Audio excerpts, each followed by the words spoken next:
The world of physics is an exciting place. You find all kind of mysterious creatures in there, from wave-particle dualities in the lands of quantum mechanics, to oceans filled with neutrons or electrons, to futuristic cities powered by perovskite solar cells. And then, of course, there are the people that live in this wondrous world.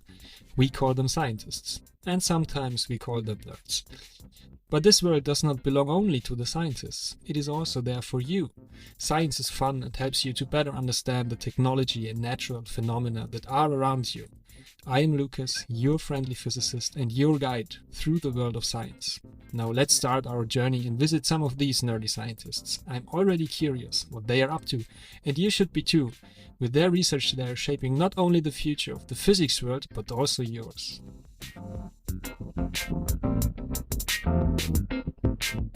Welcome everyone to this podcast, Your Friendly Physicist and Other Nerds.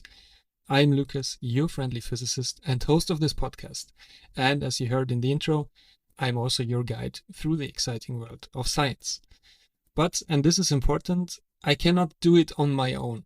Yes, I'm a physicist and expert in polymer science, biomaterials, neutrons and X-ray scattering. But when you take a step back, this is only a very narrow field within the huge world of science and physics. And this is basically the same situation for most of us scientists. The time of the universalists like Da Vinci or Humboldt gave way to the time of experts. And as a consequence, it is increasingly important to establish interdisciplinarity, to reach out to other experts and scientists, to connect, communicate, and to work together.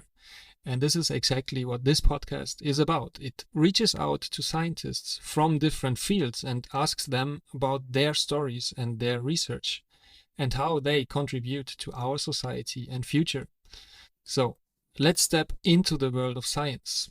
To all new listeners of this podcast, this episode gives you an idea which scientists we already visited, and you can see it as a trailer of the episodes that are already available and the stories of the scientists we already visited. And to all my loyal listeners who regularly come back for new science stories, this episode might provide a summary of the key messages, key experiences and opinions of my guests. And of course, thank you so much for your interest, curiosity and feedback. So let's knock on the lab doors of Melanie and Leonard, which we visited in episode 4 and 5.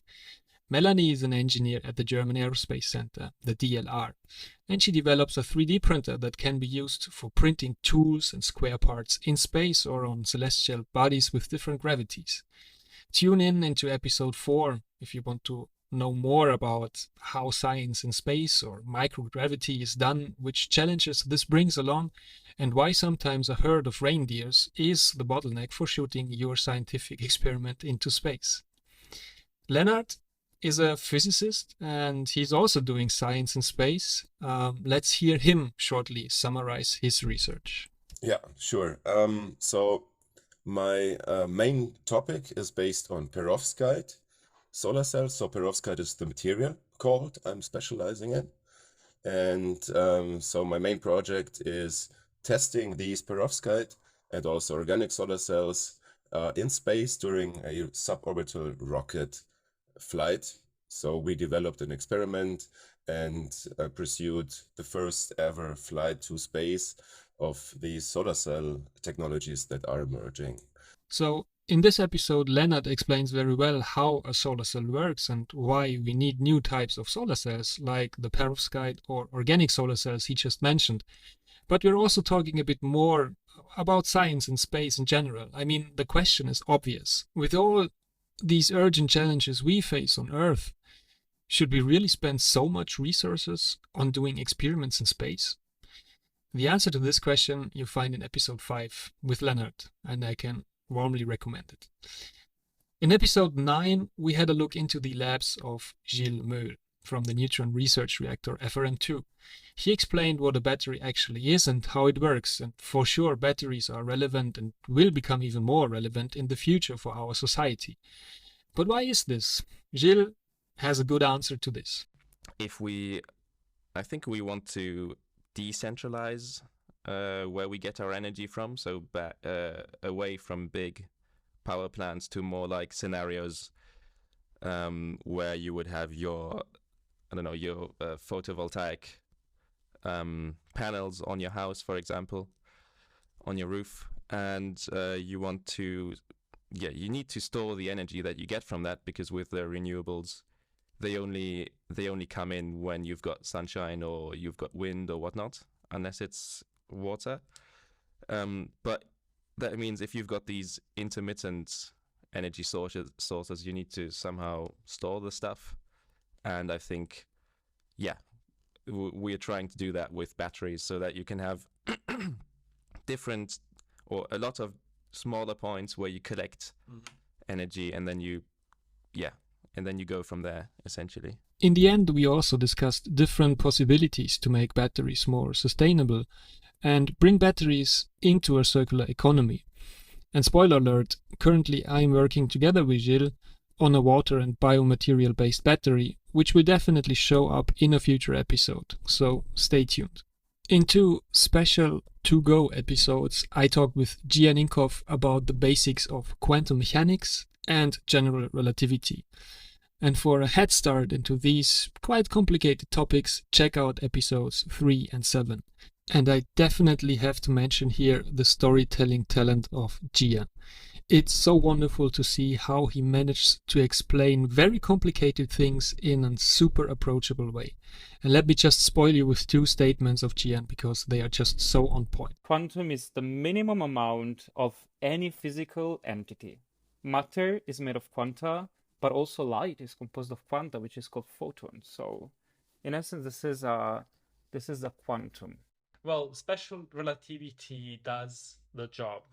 We had a problem with speed with the too fast objects. And special relativity is the theory that explains how objects move when they are going very fast, like close to the speed of light. And general relativity is the theory that explains how gravity works and how objects move in a curved space-time.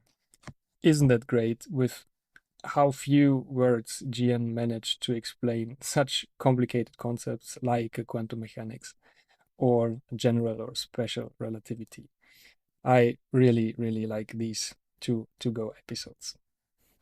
Besides these, let's call them hard science episodes, there are also episodes that highlight that there is more to science than doing experiments, collaborate with other groups, analyzing the data and writing down the results eventually.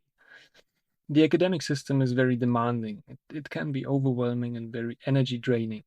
And taking care about your mental and physical health is often not easy, especially with 1,000 deadlines approaching just next week.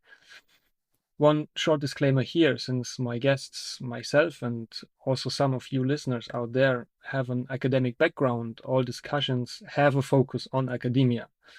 But they are not limited to academia only. All the advices and experiences my guests shared with you and with me can also be transported or transformed to other situations, be it in a non-academic job or in your private life. And for example, with Maria Kramer, I discussed several questions that might help you out there to establish a sustainable and healthy way of doing science, but also maybe a sustainable and healthy way of doing your job, whatever your job is. And here is a short teaser which questions we discussed. Has any one of you ever really thought about your own personal limits? You are expected to be available almost all the time. So that's why you should be especially mindful of yourself at work. Where are your own limits? What do I allow to happen to me? And where do I say stop? Yeah, to say stop, also a very important point. Sometimes we have to say stop or no, even if this means to leave the academic system. And often this is a very tough process and decision. And of course, there are a lot of pros and cons for an academic system or industry work or something else. Together with Shambhavi Pratap, I talked very long about the challenges she faced and the questions she asked herself during the process of leaving academia. I did not want to leave the academic system. But the thing is, in order to not leave the academic system, you have to be incredibly organized. And then I realized, in order for me to do a postdoc, I need to be making applications. I need to be finishing up my thesis. I need to be writing up for grants. I need to be applying for visas. I need to be doing so much.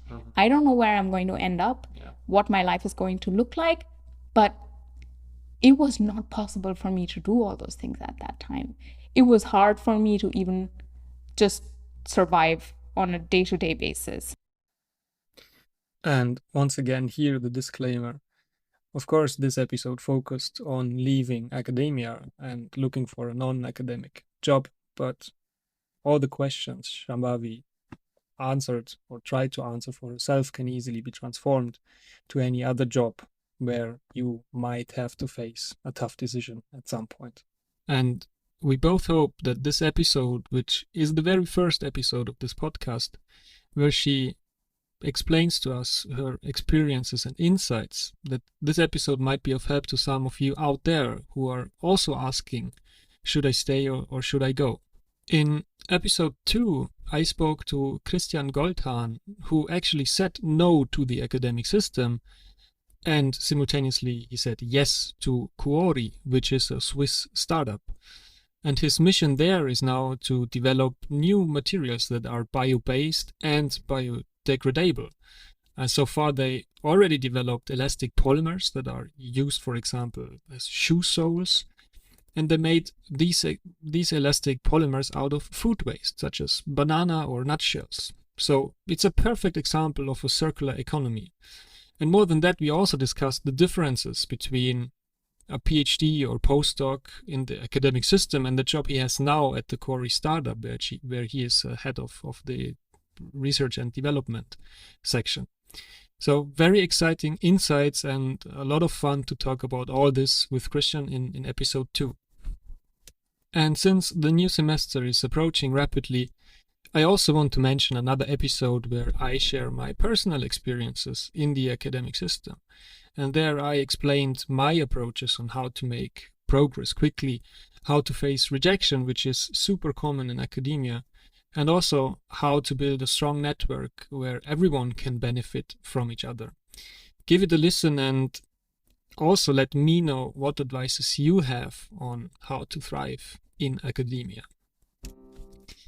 And with this, I wish you a lot of fun and inspiration listening through these episodes and meeting all of these amazing scientists. If you have questions, feedback, input, or wishes for new topics on this show, let me know in the Spotify comment section or simply reach out to me on Twitter or LinkedIn. And one final remark. The best thing about this podcast is that it is about you and everyone can participate. So if you want to share an exciting story about your science or your academic life, some crazy experiments of yours, or any other nerdy stuff, feel free to drop me a short message. So thanks for tuning in, take care, and see you soon on the next episode of Your Friendly Physicist and Other Nerds.